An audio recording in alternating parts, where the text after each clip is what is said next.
Okay, so we're getting started on this project for my dad. It's a 1964 military M677. This is the FC-170 cabover Jeep pickup. Dad found this thing about 20 years ago, I believe, and finally acquired it from the owner, who had just been sitting the whole time. And actually, while it was sitting, somebody stole the engine out of it. I guess it was at a property away from where he lived. He later moved it to his house, and then when he sold his house and property, he had to get rid of the Jeep, so Dad was able to acquire it then. This was last year that he got it. So unfortunately, when he found it, the front end had been smashed. That's why we don't have a windshield in it, while it's got new primer on it. The A-pillar right here, and I'll put some pictures in, was crushed in. And so Dad sent it to the body shop and had some extensive work done to it to repair the front end. Now that the bodywork's done, we are going to put an engine in it. I'll show you in a minute. And we're going to keep the military look, but it will not be all stock. Won't have the original 24-volt diesel in it.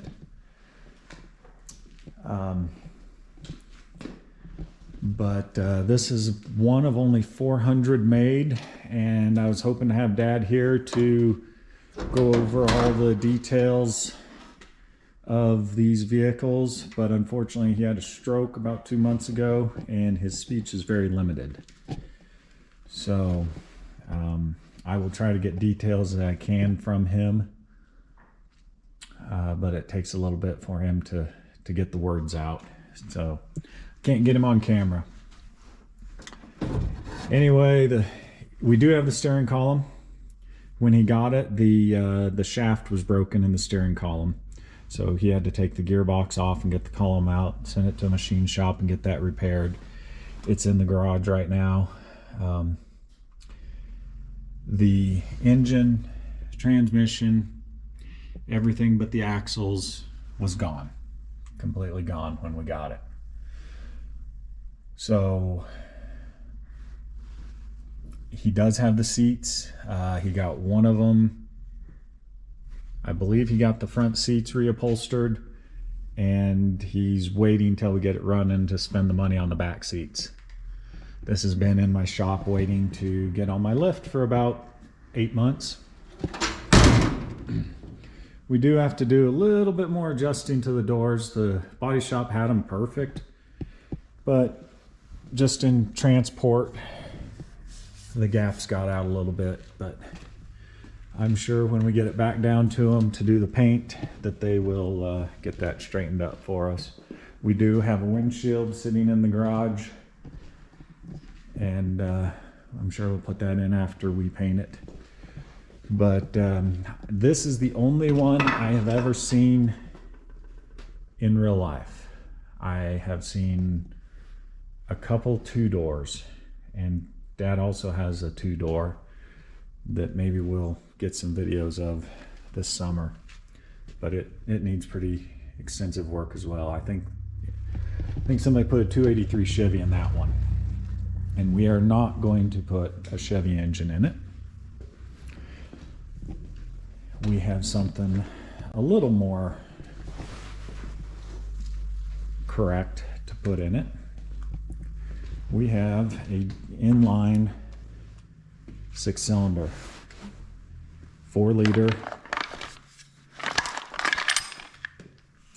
Jeep engine, transmission, transfer case, the whole 9 yards.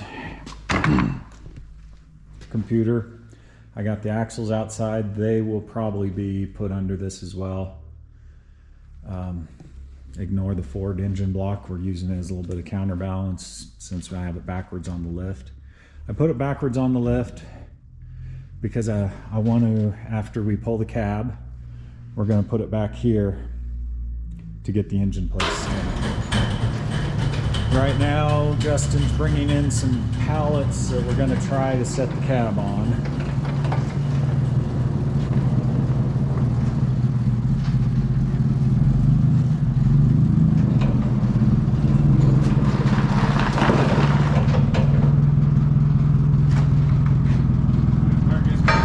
Yeah, leave it outside for now.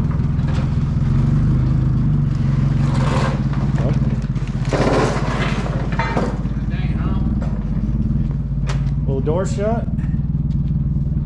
Not quite. Alright, there we go. It's a little chilly outside. It was 10 below last night and it's warmed up to 10 above. Hurry up.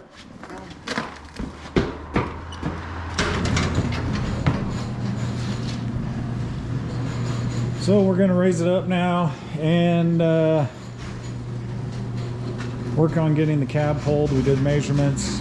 Looks like it's going to fit about perfect. One thing I'm worried about is the cooling. Don't know if we can find a radiator to fit. I'll show you. It's not a very large area. We do, I believe Dad said he has the radiator, but the front of the engine's going to be right about here. So we'll have to play with what kind of radiator can we get in here that will keep it cool. Hopefully we're not going to have to use the heater as well to keep it cool. I want to be able to drive this thing in parades and not have it overheat. But so we're going to raise this thing up. Here's the factory special order number for the military, and I'm not sure the data plate. Somebody cut into that for some sort of switch. So we're going to raise it up and try to get this cab off so we can start playing around with the engine placement and get some motor mounts made for this thing.